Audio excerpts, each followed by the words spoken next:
He also quoted a Quranic verse, La ikraha fid din, which means there is no compulsion in religion.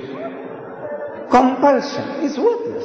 At the point of the gun or the knife, you force somebody to say, read the Shahada, the Kalima, the Creed of Islam, and the man is forced to read. What is it worth? Nothing. There is no compulsion in religion.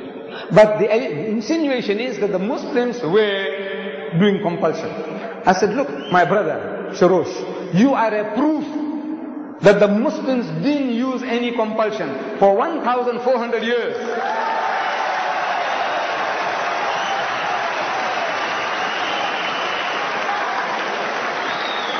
For 1,400 years, you and your other Christians, whom you now say number 14 million, they lived in our midst.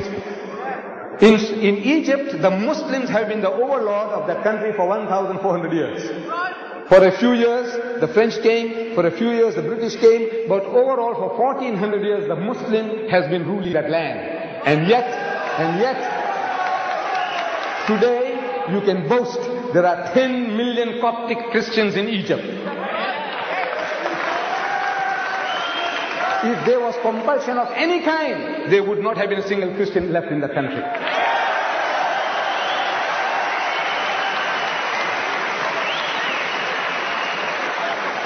The Muslims ruled Spain for 800 years. 800 years. Because we failed to deliver the message, we were kicked out.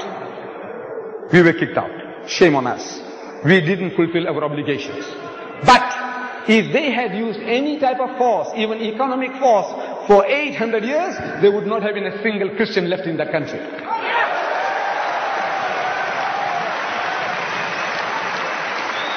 We Muslims, we ruled India for 1,000 years. But after 1,000 years of Muslim rule, eventually when partition takes place, the Muslim gets 1/4, the Hindu gets 3/4. Why? Because we didn't do the job. We didn't use any compulsion.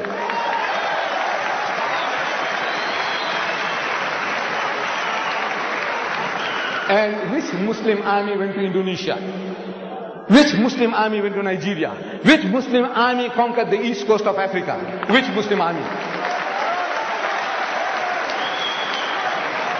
Today, the Britisher and the American, he's coming towards Islam. I want to know what sword? What sword? What sword is the Muslim using? The sword of the intellect. George Bernard Shaw, he said, if any religion has a chance of conquering England, nay Europe, within the next 100 years, so that religion is Islam.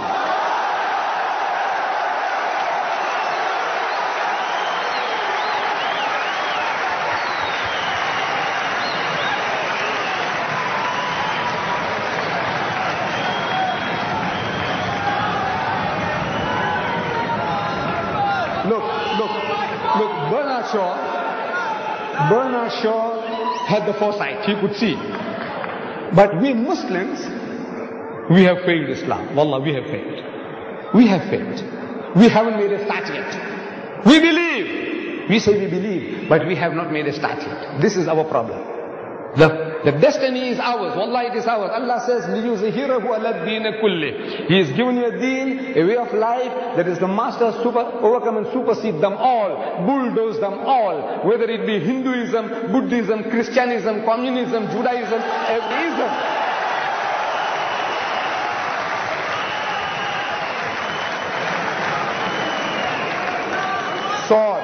Sword. I'm asking, what sword? Thomas Carlyle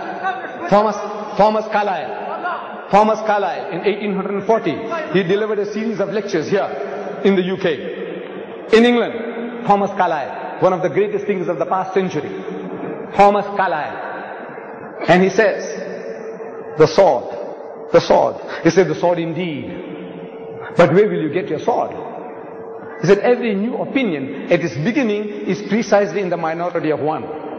In one man's head alone, there it dwells as yet. That he take a sword and try to propagate with that will do little for him. He said, first you must get your sword. And how do you get your sword? Through the intellect, through reasoning, Udu ila sabili rabbika bil hikmati. Allah says, invite all to the ways of thy Lord with wisdom, the sword of the intellect of wisdom. Wal maw'izatil hasanati, and with beautiful preaching. Wajadilhum billati ahsan, and reason with them in the ways that are best and most gracious.